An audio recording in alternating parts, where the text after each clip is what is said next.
Okay, we are now live on YouTube.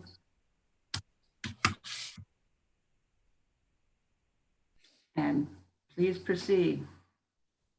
Thank you, Pam. I'd like to welcome everyone to today's work session on the Executive Departments and Administration Committee. This will be the first live streaming work session on legislation. As chair of the Executive Departments and Administration Committee, I find that due to the state of emergency declared by the governor as a result of the COVID-19 pandemic and in accordance with the governor's emergency order number 12, pursuant to Executive Order 2020-04, this public body is authorized to meet electronically. Please note, there is no physical location to observe and listen contemporaneously to this meeting, which was authorized pursuant to the governor's emergency order. However, in accordance with the emergency order, I am confirming that we are A, providing public access to the meeting by telephone with additional access possibilities by video or other electronic means. We are utilizing Zoom for this electronic meeting. All members of the committee and select legislative staff have the ability to communicate contemporaneously during this meeting through this platform. And the public has access to contemporaneously listen and, if necessary, participate in this meeting by clicking on the following website address: https://zoom.us/j/96270479183, or dialing one of the following phone numbers: 1-929-205-6099 or 1-301-715-8592. B, providing public notice of the necessary information for accessing the meeting. We previously gave notice to the public of the necessary information for accessing the meeting, including how to access the meeting using Zoom or telephonically. This information is printed in the House calendar. C, providing a mechanism for the public to alert the public body during the meeting if there are problems with access. If anybody has a problem, please call 603-271-3600 or email at hcs@leg.state.nh.us. D, adjourning the meeting if the public is unable to access the meeting. In the event the public is unable to access the meeting will be adjourned and rescheduled. I want to introduce the staff that are on the meeting assisting us. Pam Smarling, Senior House Committee Researcher, is the meeting host. Additional House Committee Services staff providing support are Brad Greenland, Jen Ford, and Christina Dyer. This is a work session for House Bill 1692 and House Bill 1710. These bills were referred to the ED&A Committee as a second committee. Pursuant to House Rule 46F, I have waived the public hearings on these bills. Copies of the bills and amendment to HB 1692 and other relevant materials have been posted on the main page of the General Court website under the heading Remote Meetings. Please note that all votes that are taken during the meeting shall be done by roll call vote. And let's start this meeting by taking a roll call attendance. 80. And when each member states their presence, please also state whether is anyone in the room with you during the meeting, which is required under the right to know law. And before we begin, I just received a text from Chris Schultz that she left her computer hookup and went to phone, but she's in as an attendee, not as a panelist.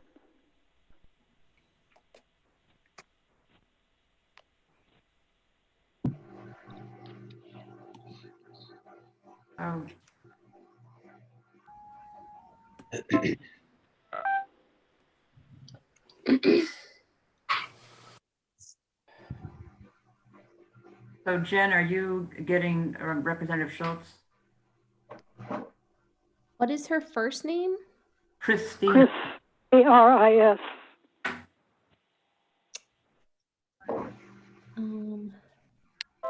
Is it phone number 4380? 275-2227, I think. I only know her landline number, 856-7279. Oh, there she, Okay, it's one of those two. yeah. Mhm. I just wanted, Oh, is she in? I saw Folks. her on the list. Oh, she, She went off her computer connection because it was too faulty. And so she just texted me that she called in, but it's showing her as an attendee, or announced that she was as an attendee, not a panelist. I don't, saw her and she disappeared. Representative Judy just popped up in the attendee list as well, if we could move him up. yes, I see him now.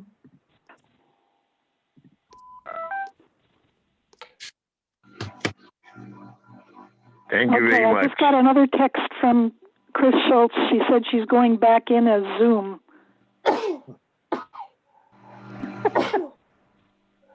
Bless you. Bless you. Who has the virus there? Is that Jackie. just a plain old cold? Jackie has the virus. So, Most likely allergy. That's what they all say.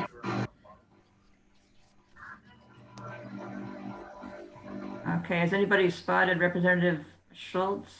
She's back in. yes. Yes. She's muted. Oh, there you are. I'm sorry.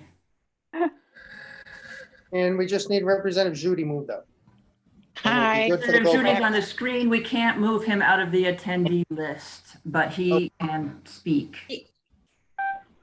Okay, He looks like he's a panelist. He does show up on our panel, but on the listing, he shows under attendees. okay. I'm gonna ask Representative Sytek to call the roll. Here is the roll. Representative Shewett, Present at home. Whoops, sorry. Sorry, something just muted me in the middle of that. I am present at my home, and the only other person here is my cat. meow. Representative Judy, Je suis à la maison.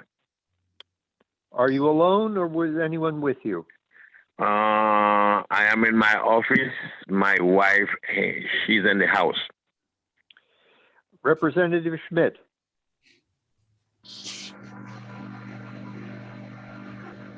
Representative Schmidt going once.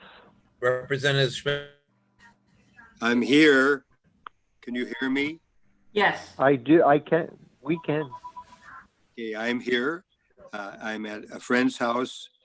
She is currently in the room. Okay. Representative Schultz,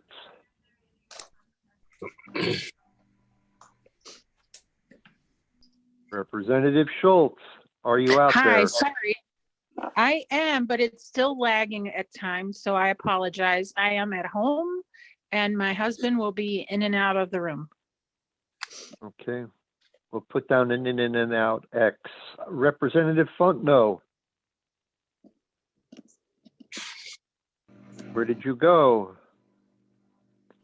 Representative Fontenot, he was here a while ago. he's not muted, but he's also not being heard. Let, Yes, yes, now we hear you. where, Home Alone. Yeah. Representative Dave Jordan. Present, Representative, present, present, home, and alone. present and alone. Representative Fellows. Present and in the room alone. Representative Fox. Present, home with my 3-year-old. Representative Grota. Present, home, alone. Representative Merchant. Present, home. My wife will be in and out. Representative Pimentel. Present, home, other people in the house, but I shouldn't be disturbed. Representative McGuire.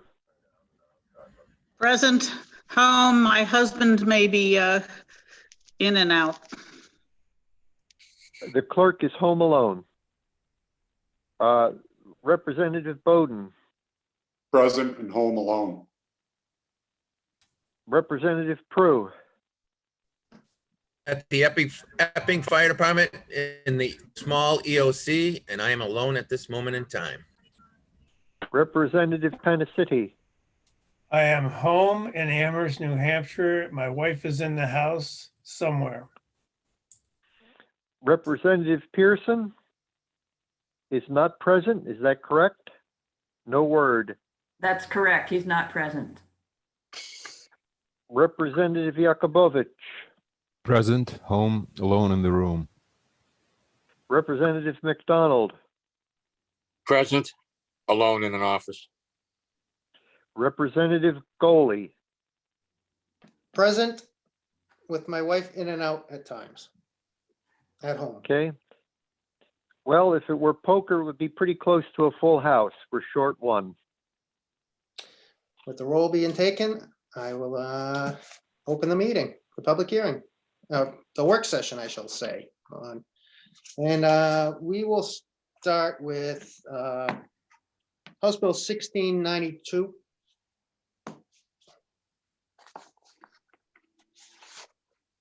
And I have brought forward an amendment that I think everybody has in front of them.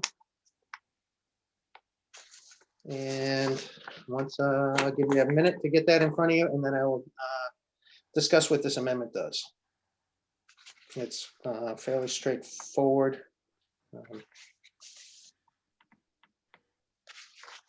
It is Amendment 2020-1243H.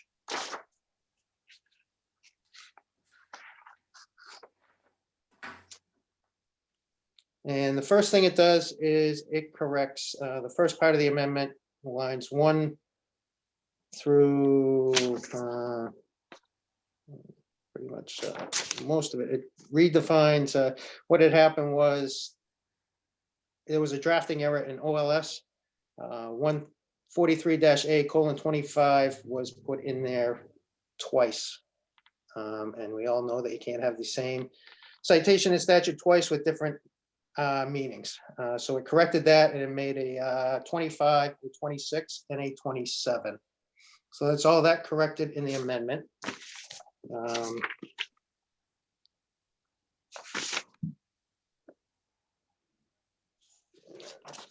And the other part was, if I may, I will just, the other part of the amendment strictly takes out the definition on, it removes the definition of commodity in department rules to include wild harvested mushrooms. This was at the request of the department and the sponsor. The sponsor had this amendment originally drafted. Most of us had it in front of us. And when this went out to be put in my name, because OLS said you could not accept another member's amendment, it had to be from a committee member. So that's why I had that drafted. And when they were drafting it, they noticed the other drafting error that fixed the problem. So if there are any questions on the amendment, you could raise your hand. And then once we get done the amendment, I will recognize Representative Fellows who sat on the commission to give an update as to what was done. Mr. Chairman, Representative Penacity has his hand up. Representative Penacity. Mr. Chairman, I don't have a copy of the amendment. Everyone should have had a copy in a packet that Pam sent out. There was a whole packet on research on all the bills we have before us, as well as the amendment. I've not received a packet. Representative Penacity, all the information that was sent out to committee members was also posted on the general court website under the remote meetings link on that main page. So that might be the easiest way to access it right now. Where is it at? If you go to the main page of the general court website. Yep. And then you see there's a box on the sort of mid right-hand side that says remote meetings. And there's the ED&A meeting link.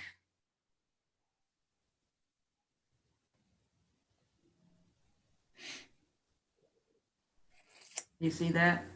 Nope. Oh, wait a minute. Work session and, Right. yeah. If you click on that, you'll see a whole list of copies of the bills and the amendment. Got it now. Thank you. All right, great. Any other questions on the amendment before I turn it over to Representative Fellows? Seeing none, Representative Fellows, you are recognized, and as soon as you're unmuted, you may speak. Thank you. I just wanted to say that I served on the study commission for this bill. And this is a bill that we heard last year is this to form the study committee. And I served on the study committee. And I think there's very strong support from all quarters for the concept to license wild mushroom harvesters. It would be good for the food industry, and it also protects the citizens because they will be given guarantees that the mushrooms that they buy either through a restaurant or at a farm stand are safe. This bill was amended by the Agriculture and Environment Committee, and they shift. One of the things that they did is from the original bill to this version, they shifted some of the responsibilities from the Department of Agriculture to the Department of Health and Human Services. And I think that I have some concerns. I think in a normal situation, this bill would be great to just go to the Senate. The fiscal note says that the costs are indeterminable, and this doesn't have an opportunity to go to House Finance because we are the second committee. But I have concerns that the cost and the staffing that would be required to implement this by Health and Human Services has not been addressed. Some of the costs are not identified in the fiscal note, and the fiscal note also determines that the costs they did identify have an indeterminable cost and impact on the department. Thank you.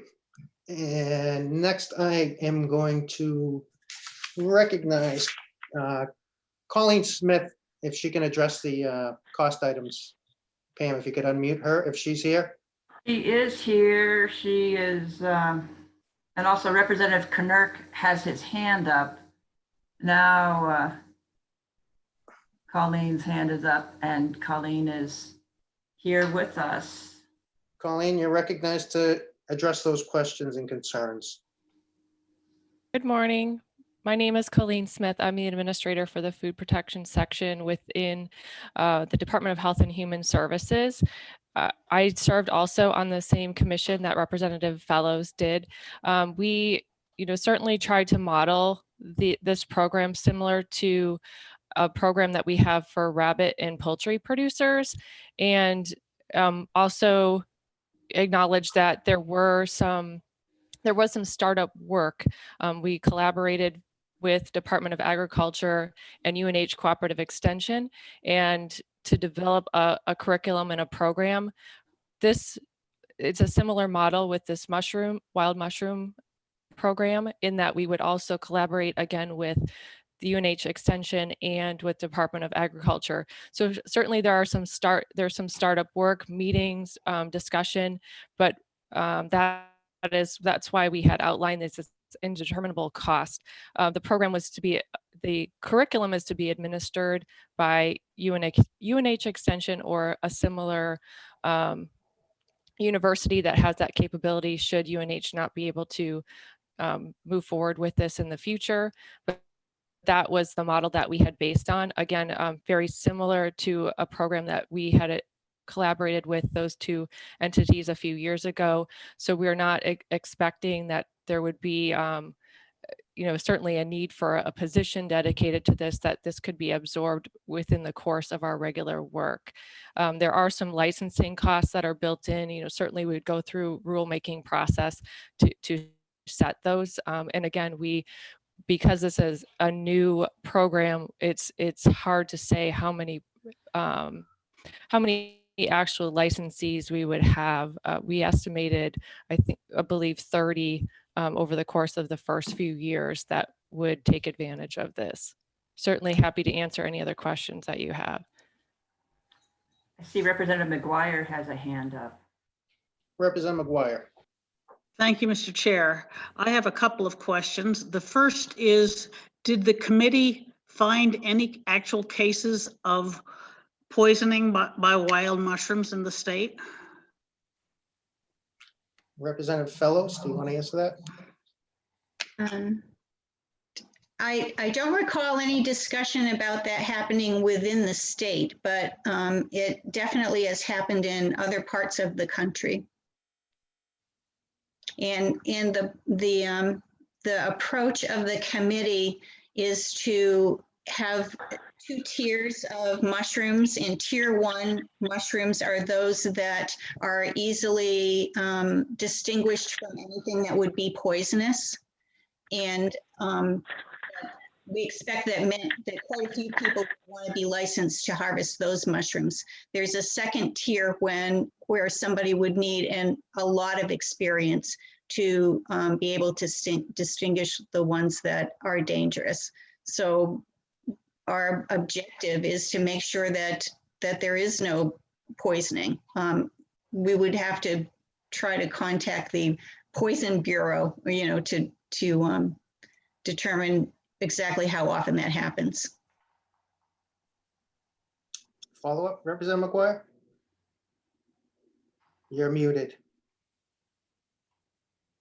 Can we get Representative McGuire unmuted? There we go. Yeah. Yes, thank you. My concern is that we're creating a lot of work for a problem that doesn't exist in the state, but we'll discuss that later. My other question is that this talks about requiring mushrooms from out of state to be from people suitably licensed by the other states. Ms. Pam, do we know what our adjacent states do about mushroom gatherers? Because that is obviously going to be an issue. And Canada too. The committee certainly looked at other states regulating. I don't have that information in front of me. I don't know if Representative Fellows or Representative Knerk has. Representative Fellows has her hand up. And Fellows. So I can tell you some of that. We know that in Maine, several years ago they passed a bill providing that mushroom harvesters can be licensed, but they never implemented it because they ran into some issues, which I can't remember offhand. I can't remember what those issues were.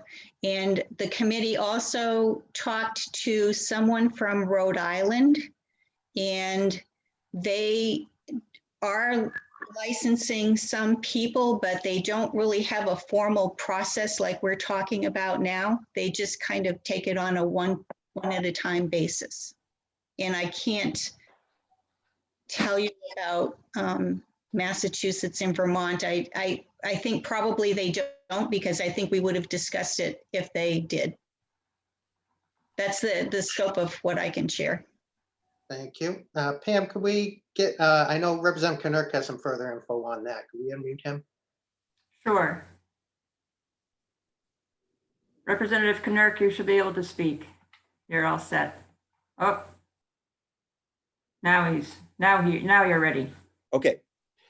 Yes. Well, first of all, if I missed something when Representative Fellows was speaking, it was because I was checking that amendment, but I hope I'm not being redundant. The most important issue that I understand is the 2017 U.S. Food Code states that unless a food service that in order for a food service establishment to serve or sell wild harvested mushrooms in the U.S., they have to be approved to do so by a regulatory authority with jurisdiction over the food establishment. So this would be any restaurants, any grocery stores, farmers markets, all those things. And that approval requires the proper identification of the wild mushrooms being sold or served.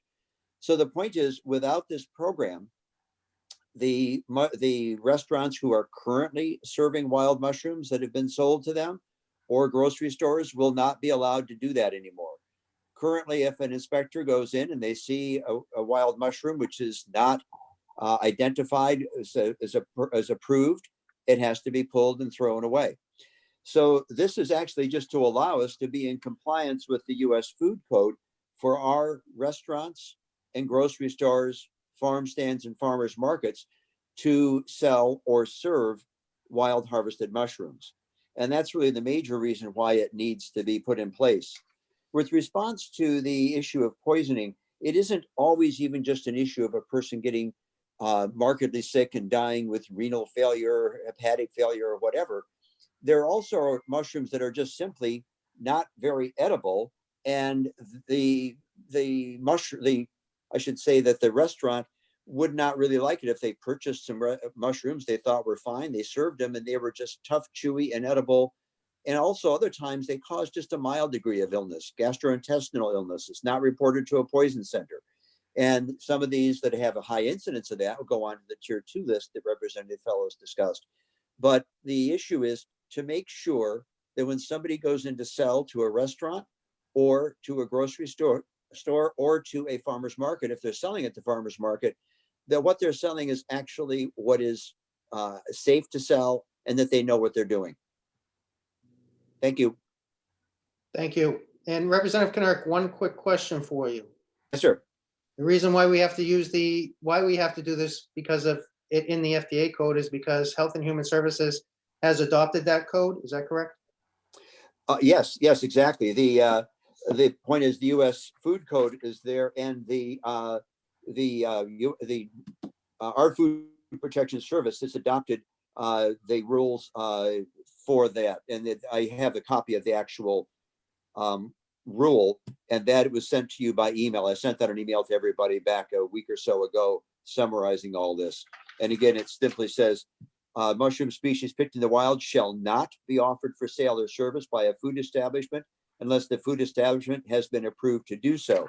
And it does not apply to processed mushrooms or cultivated mushrooms that are inspected. It just has to do with the gathering of wild. Thank you. Any other comments or questions? Well, Representative Merchant has his hand up. Representative Merchant. Thank you, Mr. Chair.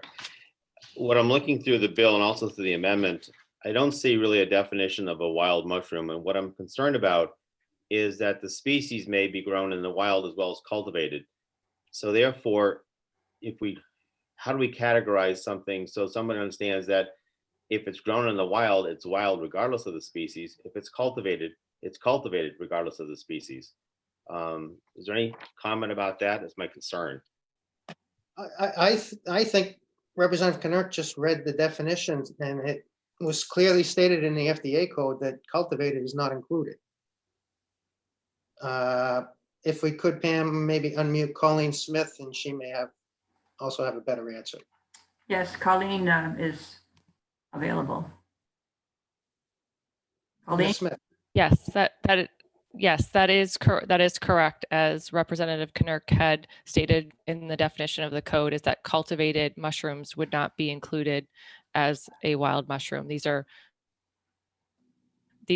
meant to cover mushrooms that would be foraged in the wild, not through a controlled environment as cultivated mushrooms would be. Thank you. Representative Judy is in the attendee list and has his hand up. Representative Judy. Thank you, Mr. Chair. I have a same concern like Representative McGeer. As all of you know, I come from an island, Haiti, and for the wild mushroom in Haiti, we don't eat those mushrooms because they are poisoning. So I would like to know if there is a study about it in New Hampshire before we put them out. put them out for sale.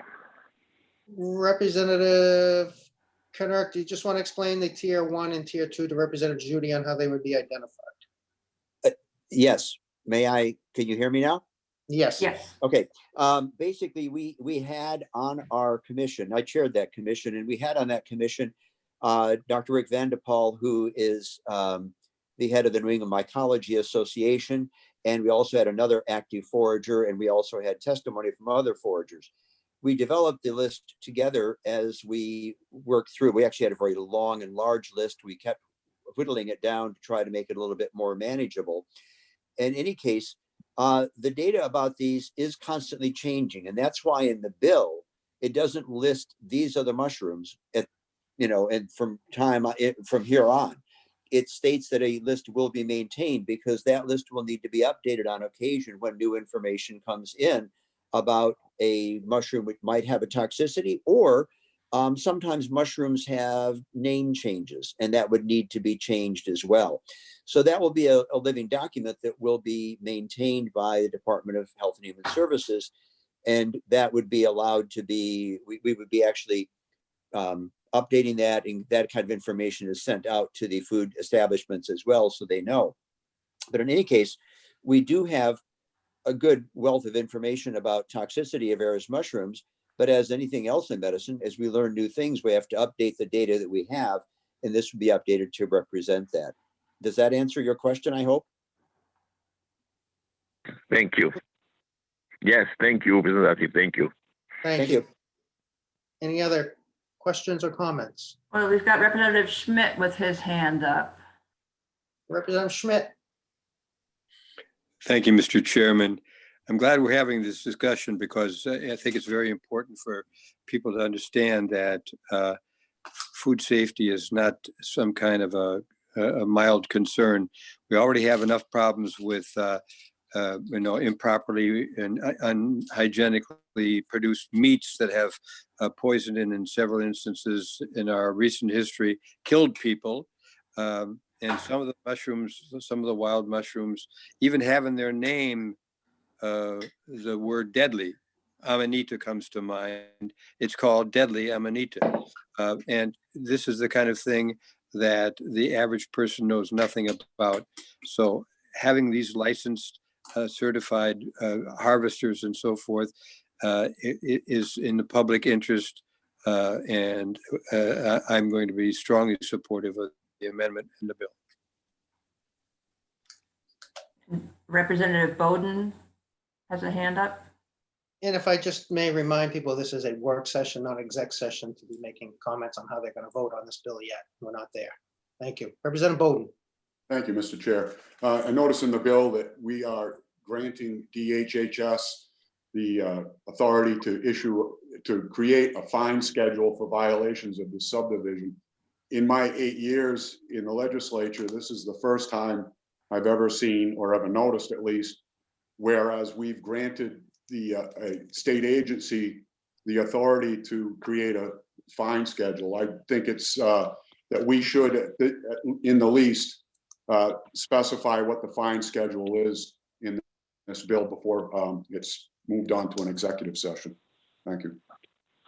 Pam, correct me if I'm wrong. This is done in other agencies as well, correct? This isn't the first time we've done something like this for an agency. That's true. There's, as with, a number of laws, little uniformity. Sometimes the fees are set in statute and sometimes they're not. Correct. Thank you. Sure. And Representative McGuire has her hand up. Representative McGuire. Thank you, Mr. Chair. So I didn't get Representative Knirk's email about the adopting the federal code for foods, and I think that's necessary. Representative Knirk, can we get you to send that back out? Yes, I can do that within just a moment. I can also simply read it to you if you wish, or better yet, Colleen Smith is still on the call, likely, and she would be the expert on that who reported this to our commission. Ms. Smith, do you just want to address how Health and Human Services deals with the food code? So we have adopted the 2017 version of the food code. That's the latest model code for the regulation of food establishments. So that version was adopted into our administrative rules through JLCAR approval back in August of 2019. So previous to that, we were on the 2009 code, which also did address wild mushrooms. And at that time, we had taken, at that time, that code had said there needed to be a wild mushroom expert in the state. And so we had not allowed wild mushrooms altogether because we had no wild mushroom expert in the state. The 2017 code allows for the state to come up with its own certification program. And that's certainly the model that we followed through the study commission, and which we proposed here and it very much aligns with the 2017 FDA code, which is part of our administrative rules. And if a restaurant wanted to serve wild mushrooms currently, would they be able to? I know a lot of restaurants around are going to the farm to table or trying to use local resources for their products and what they serve. Currently, are they allowed to? So currently there's no approval process in the state for them. So as was mentioned previously, if an inspector visited that restaurant that was choosing to offer wild mushrooms, we wouldn't consider them an approved source unless they were buying them from a purveyor that had received them from a certified source from another state or another country. But currently New Hampshire doesn't have an approval process for wild mushrooms. So if they were deemed to be obtained from a New Hampshire source, they would not be allowed. So that's probably the reasoning why we're hearing from some of these restaurants that they want this going forward.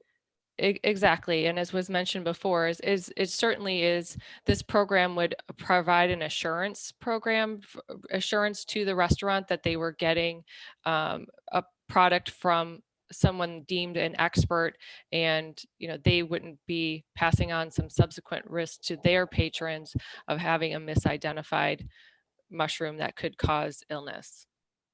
Thank you. Any further questions? Representative Fellows has her hand up. Representative Fellows. Thank you. Just as a follow-up to two of the earlier comments, on the first page of the bill on line 16, there's an identification of the tier 1 mushrooms, and those are only mushrooms that are easily identified and have no toxic lookalikes. And so the committee, as we discussed this, we discussed the mushrooms we thought would likely be put on this list, and there's only about 10 of them. And they're really, I can assure you that there's no danger in any of those mushrooms. And in terms of the restaurants being able to know what it is that they're buying, part of the bill, I'm not sure which section it is, but it requires Health and Human Services to provide information to the restaurants or food establishments with pictures so that you could be able to identify the mushrooms that come to them by a harvester. And the third thing I'd like to do is just to get absolute clarity from Colleen Smith about the ability of the department to implement the provisions of this statute by the deadline, which is effective date is January 1st, 21.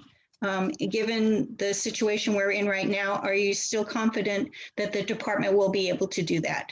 Thank you. Ms. Smith. Am I unmuted? Okay, yes. Perfect. Thanks. So I certainly,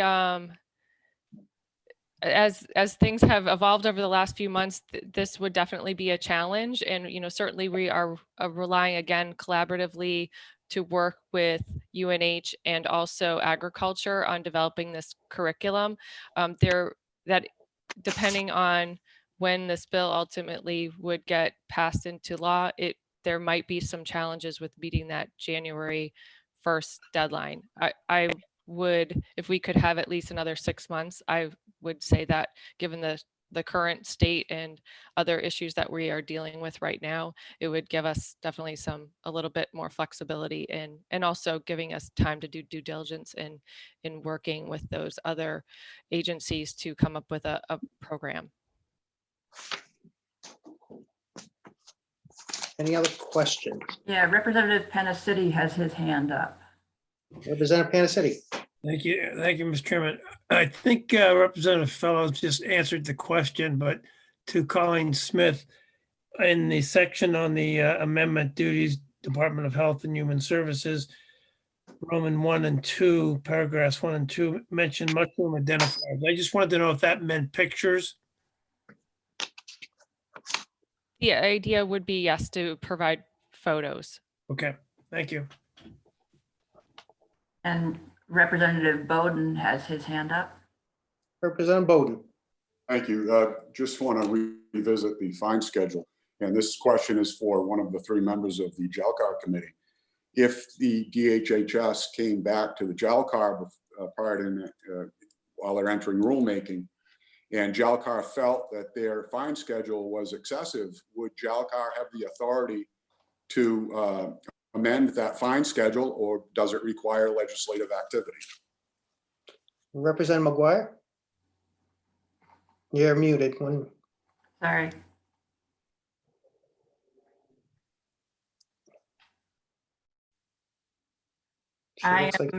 She seems to be frozen. Yes.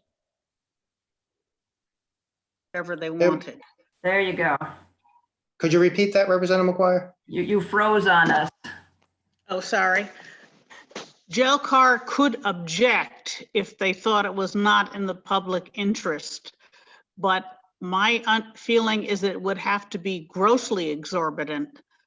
You know, $1,000 a day for poor record keeping or whatever, for us to feel that we had a leg to stand on, because this bill gives them full authority. I would say that if we're going to amend the bill anyway, we should put in a maximum fine at the very least. And I agree with Representative Bowden. We don't just want to give them, total authority. Thank you. Mr. Chairman, Representative Sytek would like to ask a question. He's not showing up on our list, but I'm going to recognize him if it's all right with. Yes, Representative Sytek. Yeah. I have a few things. Does food establishment mean restaurant? Is that what that means? Ms. Smith? Hello? Yes. Yes. We're going to see if we can get an answer for you. Ms. Smith? Yes, it does include restaurants, retail stores, anyone offering food to the public. Okay. A couple other things. First, I heard the word guarantee used early in this discussion, and I think that's a little overstated, just to keep our feet on the ground here. Given that we have subscribed to the FDA's code, there seems to be little choice, and this work session is oozing its way into an executive session. We really were going to talk about the amendment, but since it's turned into a bit of a free-for-all, I'm going to mention a couple things that concern me technically about the bill. First is it licenses distributors, identifiers, and harvesters. I don't know why a distributor has to be licensed if he's gotten it from a licensed harvester. Distributor is guy. I just don't see that. The role of an identifier is he's licensed, but I don't see that the identifier has any it plays any role in the process. The harvester sells mushrooms that he has passed the tier 2, tier 1 exam for. We trust that we have a higher level of assurance. The distributor gets it. I don't know what the identifier is going to do. So my concerns are that this is not technically done very well. I don't think there's any big harm given 30 people, blah, blah, blah. So I think the FDA is sort of going to, even though, Mr. Chair, you don't want to hear this, that it's not an executive session, what choice do we have? Anyway, that's all I really wanted to say. Thank you. Ms. Smith, do you have a response to why the distributor needs to be licensed? So these were terms that were vetted pretty extensively in our study commission work, because the idea is that in some cases the distributor they have nothing to do with the downstream process, yet they're the actual one that takes the responsibility in providing them to the restaurant. So they might not have been actually the one to harvest the mushrooms or identify the mushrooms, but they're the entity that's actually the direct contact with the restaurant itself. And Mr. Chairman, just so you know, Representative Knirk and Representative Bixby are both in the attendee list with their hands up, but we also have Representative Pimentel next from the committee members. Okay. And this, I guess, one last question going to Ms. Smith. Would this be requiring a distributor because mushrooms may come from another state that doesn't have a licensing process to allow them to be moved on to our restaurants? That could be an instance as well. So that was another reason to be inclusive of both, or of all three identifiers: harvesters and distributors. Okay, thank you. Representative Pimentel is recognized. Thank you, Mr. Chairman. Just the fact that the January 1st date of implementation seems to be problematic. Just changing it to 6 months or after the bill is signed would take care of that problem. Okay, we will think about it and see if we can get maybe an amendment drafted changing that date. And any other committee members for further? We've got Representative Prue with a question. Representative Prue. So I noticed in the amendment on line 16, it says department fund should not exceed $1,000 for each violation. So there's something already in there. I know I'm a little lagging behind in this conversation, but. Thank you for pointing that out. Yep. Representative Schmidt has his hand up. Representative Schmidt. Thank you. I'd like also to speak on the subject of Representative Bowden's question.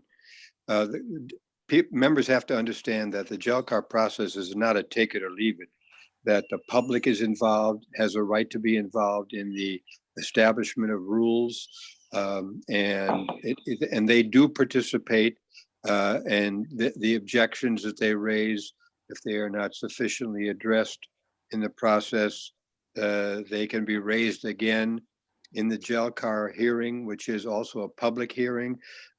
And one of the questions I always ask, if somebody in the public, appears in opposition to something, whether this was something that was addressed by them in that development of the rules process, and that is something that the JLCAR frequently objects to.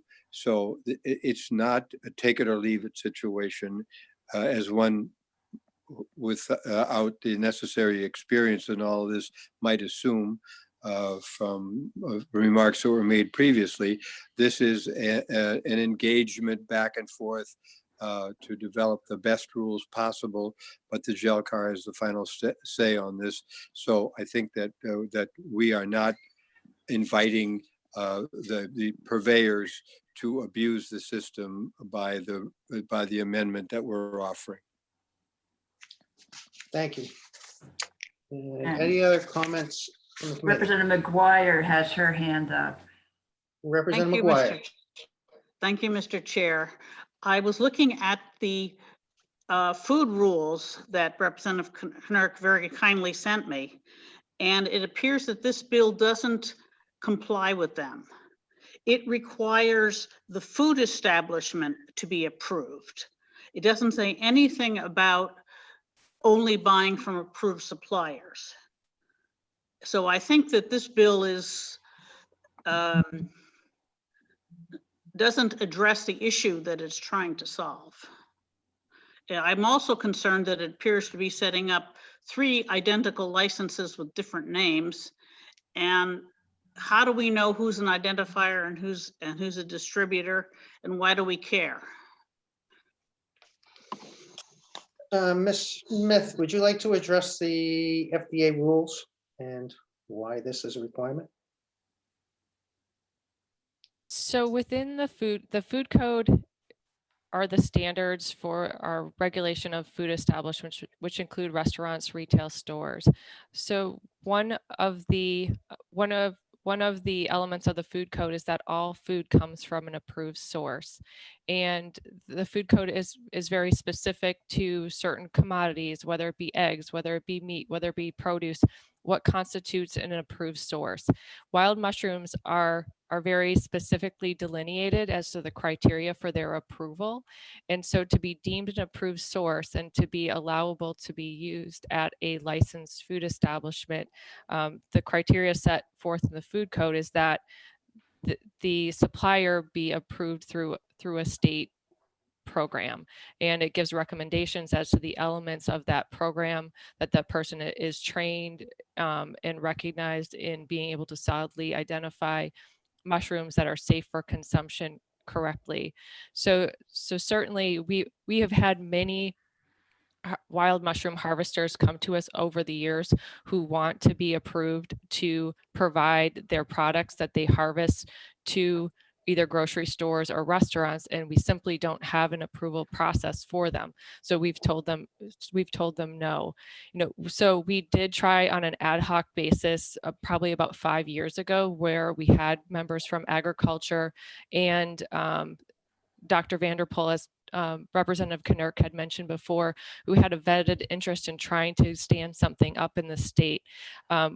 As our own work group, we couldn't pull it together because there were a lot of issues around licensing, around landowner trespassing, and where these are harvested. It was a bigger project than we felt we could do without some legislation and rulemaking to go along with it. And certainly that's what historically prompted the idea of the study commission to study all the issues around this, and then the subsequent legislation this session to put that into place. So that's kind of a long answer, but that, if certainly happy to respond to any follow-up questions. Any other questions? Representative Fellows has a question. Representative Fellows. Thank you. I just wanted to respond to an earlier question or a clarification that it's not the intent for there to be 3 different licenses for harvesters, distributors, and identifiers. The intent is to have one license, the same educational requirements for all 3 of those activities. Would be 2 different licenses, but that just has to do with if it's for the tier 1, like the 10 easiest mushrooms to identify, in tier 2, which are the more complicated ones. And Representative McGuire has her hand up. Representative McGuire. Yes, thank you, Mr. Chair.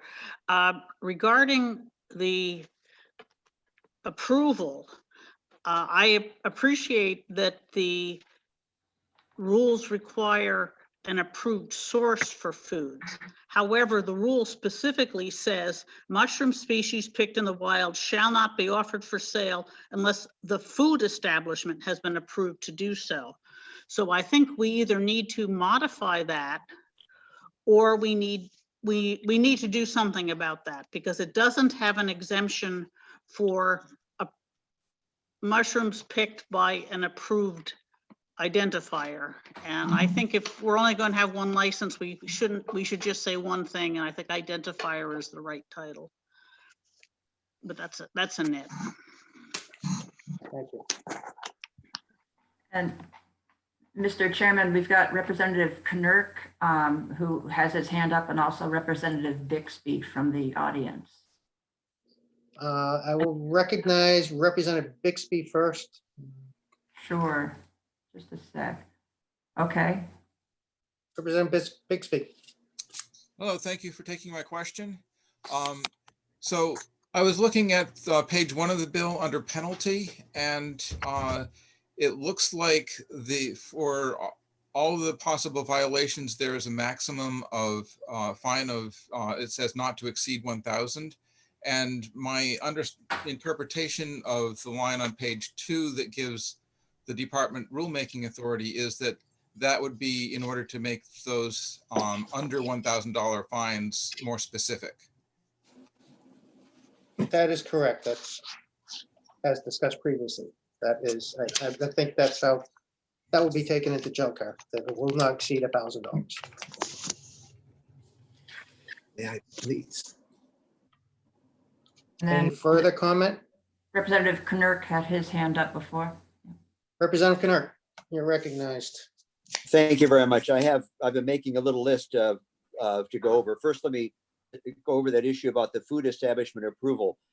I think what Colleen Smith was pointing out is the food establishment gains their approval by their proper sourcing records. That's their approval to sell a wild mushroom, is the fact that they have a sourcing record that this came from an approved harvester or distributor, so that they know that it is safe. That's why they have to keep that record. And that is the whole genesis of this. So it is not really a matter of approving them. It's a matter of approving the sources. And that's what Colleen Smith was saying. If the inspector from food protection goes in and there's no source record, then that is not approved. They are not approved to sell that. That's how they gain their approval. Second, the fine schedule, yes, the maximum is set really both for the person who either harvest, identify, or distribute without a license, and also for a food establishment serving. And each of those are a $1,000 maximum. So those are set. Now, the goal of this actually is for the restaurant to not necessarily have to actually identify. They would be provided information and pictures, but they would not have to, because they would have a reliable source who is certified to sell it to them. However, that is why one of the major reasons we allowed this subgroup of identifiers. That's what an identifier might be. A restaurant may have someone in their staff who is licensed as an identifier, so they can double check the mushrooms which are being provided to them. That's a choice that they might have.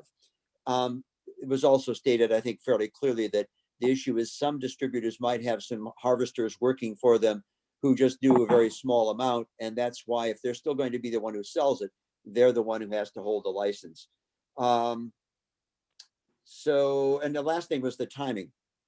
A lot of the framework for the educational course actually is already done. I think it will be appropriate to push it out to 6 months after the bill is passed, because we don't know how fast things are going to go. But the framework for the course has already been developed primarily by Dr. Vanderpool, and there is a similar course being taught by Dr. Nefis down at UNH. So we don't really have to start from scratch on the courses. They partly exist. They just have to fine tune how they're going to be done. Thank you. Thank you. Any other comments or questions? I don't see any other hands up, Mr. Chairman, but I see Representative Pearson has joined us. Welcome, Representative Pearson. Hello. All right, if there's no further questions, we're going to move on to the next bill for the work session, which is House Bill 1710.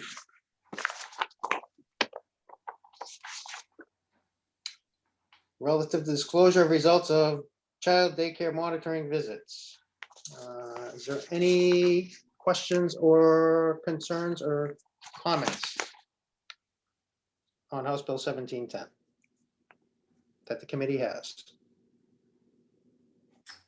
I don't see any hands. I'll give a few more minutes for folks to look over and review.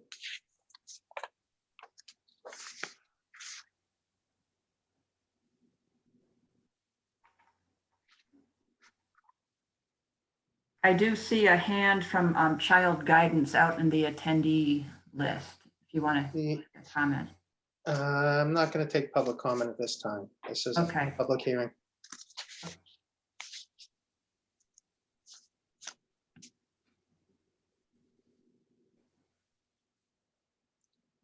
I think this is one of the topics we've discussed previously in some of our hearings on findings during investigations, and this is just moving us a little forward in the right direction. So if there is no other comments. No hands in view. Oh, Representative Prue, I see a hand in front of the monitor. Ah, Representative Prue, it's unmuted. So I guess my question is, I know we extended the days out 15 for them to have time to respond. Now, if they're asking for a hearing, does that delay the posting to their website? Is there someone here from licensing for daycares to answer that? Yes, Melissa Clement is out in the audience and she has her hand up. Ms. Clement, could you help us with that? Good morning, Mr. Chair and members of the committee.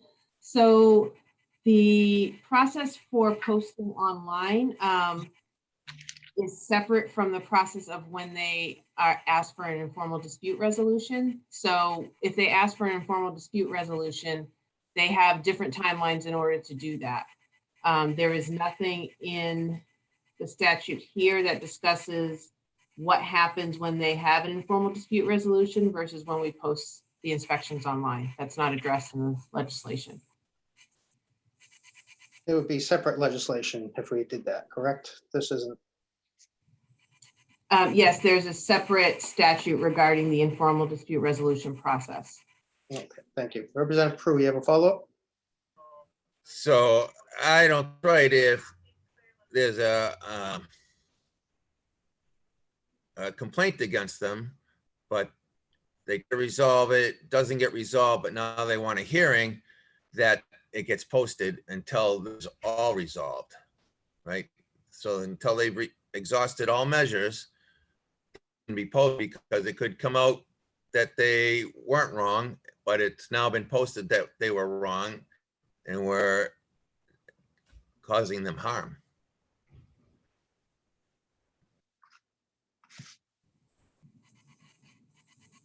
Ms. Clement, do we have an Yes, I'm answer? sorry, I was waiting to be acknowledged. Yes. So the way it works now is if someone responds and they have, they wish to dispute their findings, we post that information online as well. So we would follow the timelines as set in statute. If we have a dispute that goes beyond, that is requested as required, we would put their dispute online as well. It would be clearly indicated that the findings were being disputed. That's our process now, and we would continue with that process as well. Thank you. Representative Fox has a hand up. Representative Fox. Thank you, Chairman. I just wanted to comment. I was on the study committee that precipitated this this bill being brought forward, and basically it was request at the request of daycare operators who have, like Representative Prue mentioned, had damage done by not having opportunity in due time to respond to some of the complaints. So this just extends that so that kids can go to daycares. Thank you. Any other questions? Representative Schmidt has a hand up. Representative Schmidt. Thank you very much, Mr. Chair. Well, as a member of the Daycare, I certainly have been witness to disputes involving daycare providers appearing before the Daycare with concerns. And I think this is one of the issues that has been most contentious, is the idea that something that is brought to their attention to the attention of the department, they come in, they investigate and so forth, and that something can be posted before the issue is resolved. And of course, this to the degree that it's a legitimate finding and something that needs to be fixed or stopped, whatever the particular violation might be, or any finding that is potentially harmful to the public and especially to young children. But to the degree that the department is seen as judge, jury, and executioner as well, is something that that troubles many of us who have dealt with this situation. And so I think we have to, I think we have to be very mindful of the fact that that an operation's reputation is on the line when they're accused of something. Obviously, if it's something that is clearly a violation, clearly harmful to the public health, the department has authority to act in those situations, act immediately. But there are much lesser findings in some cases, which still can be harmful to a child care entity's ability to still attract the public. So I think we have to be very careful about allowing information to be posted until it has been resolved along the lines of what Representative Prue said a moment ago. So I think we have to be very careful before we allow the department to, and we've seen situations where people where inspectors were accused of being heavy-handed or retaliatory and so forth and so on. This is an area where we have to be very careful that we do not allow, overreach to occur where a matter has not been resolved. Thank you. Any further questions? Representative Grota has a hand up. Thank you. Representative Grota. Thank you, Mr. Chair. So I read this bill as the intent to bring more transparency to the process. And I would like to know from the department, from the agency, the differences between what they do now and what this bill involves. If the intent is true. Yes, thank you. So what this bill will be doing is providing additional time for the providers to be able to have their findings sent to them and then reviewed and provide their response prior to us posting it online. Currently, what happens is we, based on the previous statute, is we would send the providers their findings, and then within 5 days, business days of those findings being sent to the program, they would then be posted online before the providers would have to provide their corrective action plan or give a ask for them to be disputed, because currently they have 14 days to send us a request to dispute the findings that were sent to them. So this process allows the findings not to be made public before the 15 days. And it allows them more time to provide us a corrective action plan or to dispute. So it would delay it being put online for longer. Thank you. Representative Grota, do you have a follow-up? She does not. Any other questions or comments? Oh, we just got, Melissa Clement has one more thing to say. Ms. Clement. Sure. I just wanted to make the committee aware that there is a study committee that has been asked for to review our informal dispute resolution process, which will be occurring late once all the legislation is passed this year. So that whole process will be reviewed and revised potentially next session. So this is these statutes addresses when we post information, and then we're going to be also looking at our whole IDR process. Thank you. And I believe that was House Bill 1711 that we passed. Correct. Representative Prue has a hand up. Representative Prue. So again, I'm just going to reiterate, I really don't like things being posted until they're final. And I think we should correct that. And I'm glad that, we're doing that committee to look at that whole process, because I think it's fairly flawed. But I have a lot of problems with posting people who are in that process, haven't had time to resolve it, And until it's resolved, it shouldn't be posted. And I agree, but I think what we have before us is better than what we have currently, and it's a move in the right direction until we get the study committee to do their work and come back with further findings. Further comments or questions? We have Representative Merchant has his hand up. Okay, and just a reminder, we are not in executive session. If we want to dispute or talk about why we should have the bill or why we shouldn't have the bill, if you could hold off until we exec it. This is for questions you may have for Ms. Clement or the sponsor. Representative Merchant. Thank you, Mr. Chair. This question is from Ms. Clement. I looked into the line 9. It appears to be that any findings by the department remain on the website for 3 years.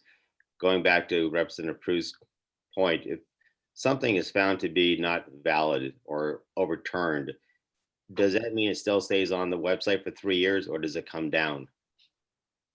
It comes down. The minute that the informal dispute resolution process, we address that by, we have a meeting or they present information in writing to us. We then reevaluate the findings. We make any changes to what we call the statement of findings, which is what's posted online. And the only thing that is public is what is then revised as a result of that informal dispute resolution process. Any further comments or questions before we go on? No hands are raised.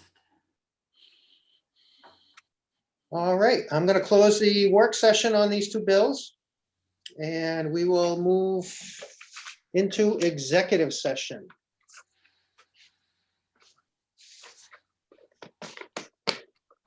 And once again, I will have to read the script, seeing we're starting a new meeting. And we will have to do a roll one more time going into the executive session for those that are with us. As Chair of the House Executive Departments and Administration Committee, I find that due to the state of emergency declared by the governor as a result of the COVID-19 pandemic, in accordance with the governor's emergency order number 12 pursuant to Executive Order 2020-04, this public body is authorized to meet electronically. Please note that there is no physical location to observe and listen contemporaneously to this meeting, which was authorized pursuant to the governor's emergency order. However, in accordance with the emergency order, I am confirming that we are A, providing public access to the meeting by telephone with additional access possibilities by video or other electronic means. We are utilizing Zoom for the electronic meeting.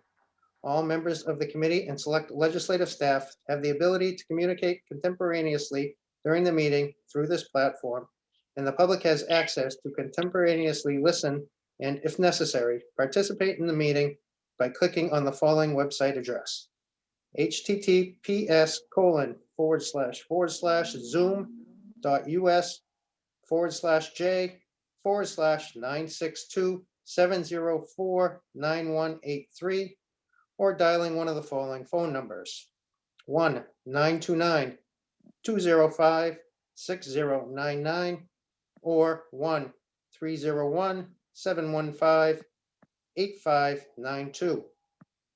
B, providing public notice of the necessary information for accessing the meeting. We previously gave notice to the public of the necessary information for accessing the meeting, including how to access the meeting using Zoom or telephonically. This information is printed in the House calendar. C, providing a mechanism for the public to alert the public body during the meeting if there are problems with access. If anybody has a problem, please call 603-271-3600 or email at hcs@leg.state.nh.us. D, adjourning the meeting if the public is unable to access the meeting. In the event the public is unable to access the meeting will be adjourned and rescheduled.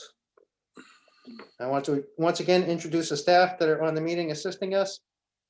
Pam Smarling, Senior House Committee Researcher, is the meeting host. Additional House Committee Services staff providing support are Brad Greenland and Jen Four and Christina Dyer. This is an executive session on House Bill 702, House Bill 1710, and House Bill 1712. Pursuant to House Rule 46F, I have waived the public hearing on these bills. A work session was held on HB 702 and on February 5th. Copies of the bills and other relevant materials have been posted on the main page of the General Court website under the heading Remote Meetings. Please note that all votes that are taken during the meeting shall be done by roll call vote. All right, let's start the meeting. If Representative Sitek could take roll one more time, and please each member state their presence. Please also state whether there is anyone in the room with you during the meeting, which is required under the right to know. Representative Sitek. Representative Schuett, Present with no one else in the room. Cat left. Representative Judy, Yes. Nobody is next to me. Representative Schmidt, I am also present. I'm alone. Representative Schultz, Present at home. My husband will be in and out of the room. Representative Fontenot, Present, home, alone. Representative Desjardins, Present, home. My sister may be in and out of the room. be sure to say hello. Representative Fellows, Present at home, no one else in the room. Representative Fox, Present at home with, one more time, please. present at home with a 3-year-old. We know. Representative Rhoda, Present, home, alone. Representative Merchant, Representative Merchant, Yes, present, home. My wife will be in and out. Representative Pimentel, Present, home, in a room by myself. Representative McGuire, Present, home, my husband may be in and out. the clerk is present and by himself. Representative Bowden, Present, home, alone. Representative Prue, I'm still in the fire department EOC. I'm alone at this time, but I may be switching to my phone because I have to go cook lunch. Representative Pennicity, I am home in Amherst, New Hampshire, and alone. My wife is in the house alone. Representative Pearson, I'm in the car trying to get home by myself. Representative Yakubovich, Present, home, alone in the room. Representative McDonald, Present and alone. Representative Goley. Present at home, wife may be in and out. Okay, a full house. All right. First bill we will take up is House Bill 702. And the chair recognizes Representative Schmidt for a motion. I will move ought to pass on House Bill 702 relative to requirements for supervised visitation centers. Representative Schmidt moves House Bill 702. Representative Schuett, is there a second? I second. Seconded by Representative Schuett. Representative Schmidt, would you like to speak to your motion? I don't have too much to say. I just think this is appropriate for us to move forward with. Representative Schuett, would you like to speak to your second? I'll second what Representative Schmidt said. Okay.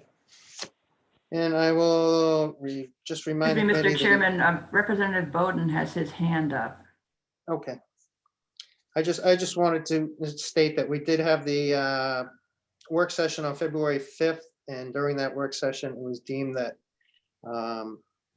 as amended, this bill, the requirements for EDNA to review this bill were taken out when it was amended. And it was a very brief executive session, brief work session for that fact of being. And I will recognize Representative Bowden. Thank you, Mr. Chairman. I probably will support this bill. I don't really have much of a problem with it, but I do want to point out that Department of Health and Human Services has stated that the bill is not expected to have a fiscal impact. If you are to read the safe haven guidelines, they're quite extensive, and for some, at least some facilities, could pose a substantial fiscal cost. And that's, of course, going to be filtered down to the municipalities and agencies that have to fund those centers. So, you know, I just have a problem with this repeatedly happening on bills that we either have no fiscal impact or it's indeterminate, when in fact they can, in fact, be very, very substantial. That's all I've got to say. Thank you. Thank you. Further questions or comments? No other hands. Oh, Representative McGuire just put her hand up. Representative McGuire. Yes, thank you, Mr. Chair. My concern, besides that of Representative Bowden, is that this bill is completely unenforceable. You know, it's a nice statement of intent, and we all want, if there are supervised visitation centers, we want them to follow best principles, but this doesn't have any way for a town to deal with, or a center that is found not to be in compliance. And I think that that's makes the bill totally futile. Well-intentioned and a nice idea, but I don't think it's going to do any good. Further comments or questions? Mr. Representative Schmidt has his hand up. Representative Schmidt. Thank you. I'd just like to point out in the text of the bill that there's a misspelling that should be corrected. At least I think it's a misspelling. In line 2 of the bill, or the second line, I don't have it numbered. I'm looking at it online. It talks about the guiding principles of safe havens. I'm sure that should be spelled PLS and PLES and not PALS. It uses the word principles in the last line, and it's spelled correctly. So one of the two is wrong. I'm sure it's the first occurrence of the word. I tend to agree with the sentiment that is been expressed, that this is aspirational and likely is not going to lead to much, but the principles are quite highly recognized and so forth. So I would say let's give it a try. Any other comments? Yes, Representative Sytek has a comment. Representative Yeah. Sytek. Hi, I'm following. Representative Schmidt has said what I was going to, but I want to amplify it a little bit. Of course, he's right. It's PLE, but I think that terminology was taken from some other document, and it was misspelled in that document. And I think enrolled bills ought to put a sick after it, but we can't really change a title from another document. And I would probably agree, because as I look at Pam's sheet that she gave us, it is also spelt in there in guiding principles, PALS. So I'm thinking that you are correct, Representative Sytek, going forward. Representative. I'm done. Oh, sorry. Well, as I said, it's an enrolled bills kind of thing, I think. Correct. Any other comments? Representative Schuett has her hand up. Yes, I was going to point out the same thing. Something that small could be corrected by enrolled bills, but I'm sure that in the intervening time before this gets to that point, that the source document can be checked, but that's certainly something that enrolled bills could correct. Any other comments? And Representative Grota has her hand up. Thank you. Representative Rhoda. Thank you, Mr. Chair. So I do have a comment about, in the last sentence, it may not be enforceable. However, it does say that no financial support from a state or municipal agency can be given to the visitation center unless it demonstrates those principles, correct? That's what it says. In itself is a reason to follow these guidelines. Unless I'm misunderstanding the English language here, possible. And if I just may, I mean, this bill as amended took out everything that had to do with eDNA vetting this bill. This was sent to the previous committee and has been voted on the House floor for that language for children and family law. So the way I see it is there's really no underlying information in this bill that eDNA should be involved with. If there's any other comments, we can take them. If not, we will go to the roll. I see no other comments. Representative Sitek, you may call the roll. The motion is ought to pass by Representative Schmidt, seconded by Representative Schuett. Representative Schuett, Yes. Representative Judy, Oui. Representative Schmidt, Yes. Representative Schultz, Yes. Representative Fontenot, Yes. Representative Desjardins, Yes. Representative Fellows, Yes. Representative Fox, Yes. Representative Groda,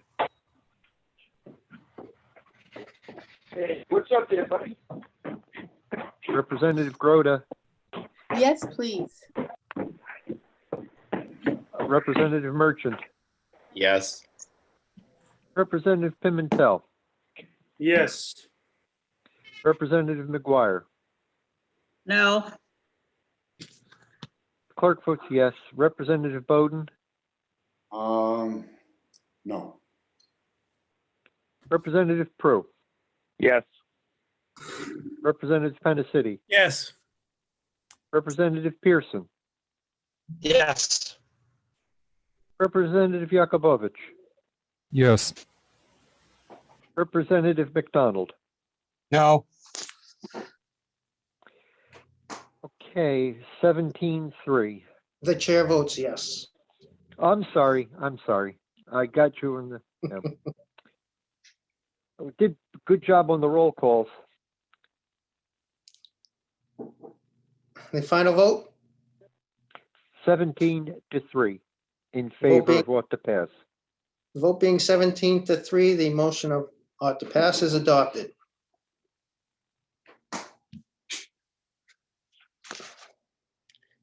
And the next bill we'll take up is. Excuse me, Mr. Chairman, will this be on the consent calendar? Any objection to consent? Being 3 votes, we won't put it on consent. We'll leave it off consent and put it on regular calendar. Yes, Representative McGuire was waving for that. Will there be a minority?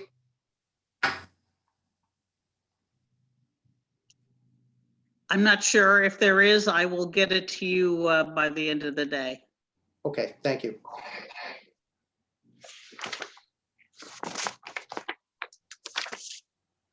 And the next bill we will take up, House Bill 1710. The chair recognizes Representative Groda for a motion. Thank you, Mr. Chair. I move ought to pass on House Bill 1710. And Representative Schuett is recognized. I will second. Motion of ought to pass by Representative Groda, seconded by Representative Schuett. And Representative Groda, you may speak to your motion. Thank you, Mr. Chair. I am asking the committee to support this bill. due to the need for transparency and assistance with the daycare centers that are involved in this kind of a process. Representative Schuett, would you like to speak to your second? Yes, I will just echo what Representative Prue stated, that it's currently unfair to have problems that are found posted until they have been resolved. And I think this bill goes a long way towards solving that. Any other discussion on House Bill 1710? I don't see any hands, Mr. Chairman. All right. Seeing none. When the clerk is ready, the clerk can call the roll. Representative Pearson just put his hand up. The reason I put my hand up is I'm going to attempt to transition from my cell phone to my laptop. And if you're going to call the roll, I'll wait, but that's what I'm attempting to do. All right, if you could let us call the roll and then transition in between, that would be great. If you could do that. I think I'm in. I'm in. You're all set? I believe I am. Okay. The motion on House Bill 1710 is ought to pass, made by Representative Broda, seconded by Representative Schuett. And when ready, the clerk can call the roll. Representative Schuett, Yes. Representative Judy, Oui. Representative Schmidt, Yes. Representative Schultz, Yes. Representative Fontenot, Yes. Representative Desjardins, Yes. Representative Fellows, Yes. Representative Fox, Yes. Representative Groda, Yes. Representative Merchant, Yes. Representative Pimentel, Yes. Representative McGuire. Yes. The clerk votes yes. Representative Bowden, Yes. Representative Prue, Reluctantly, yes, because it doesn't go far enough. Representative Panacity, Yes.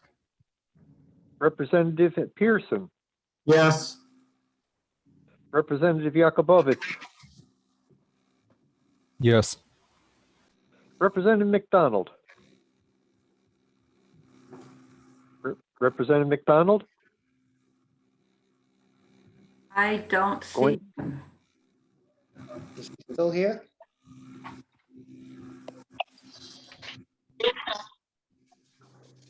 Not voting.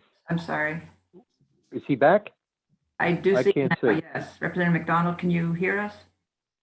Yes, I just got knocked off. I'm sorry. Oh, okay. Your vote, please. Yes.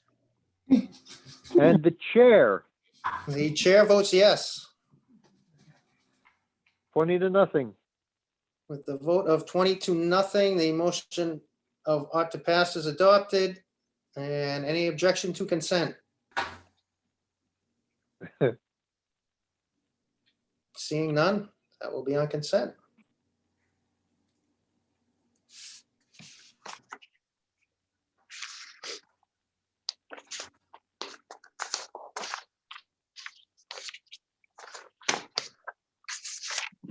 And the last bill we have before us, House Bill 1712.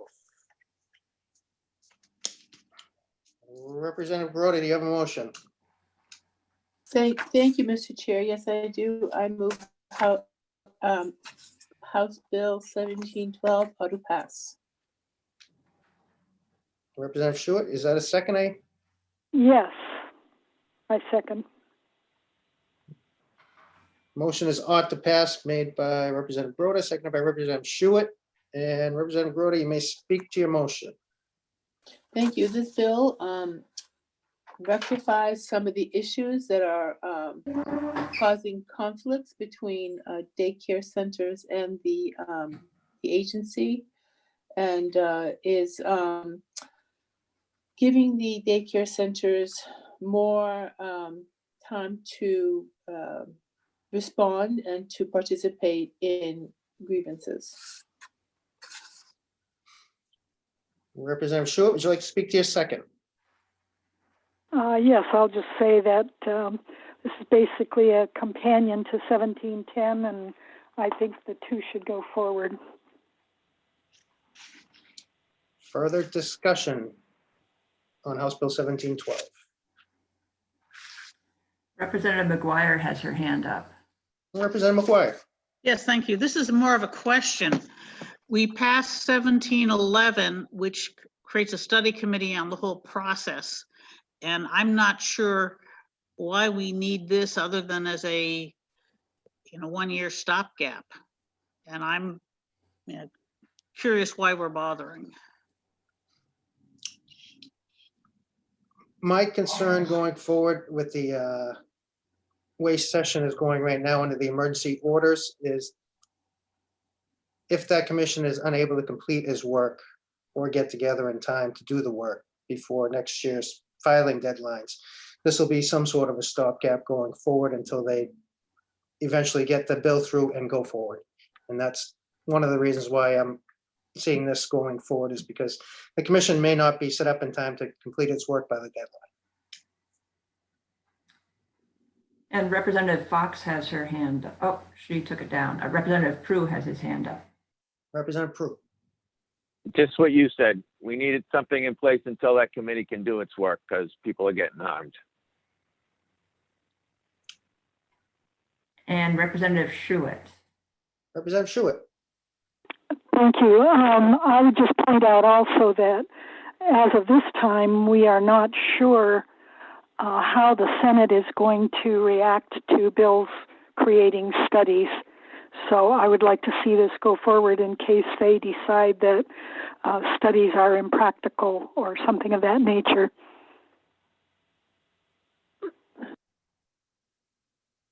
Any other comments or questions?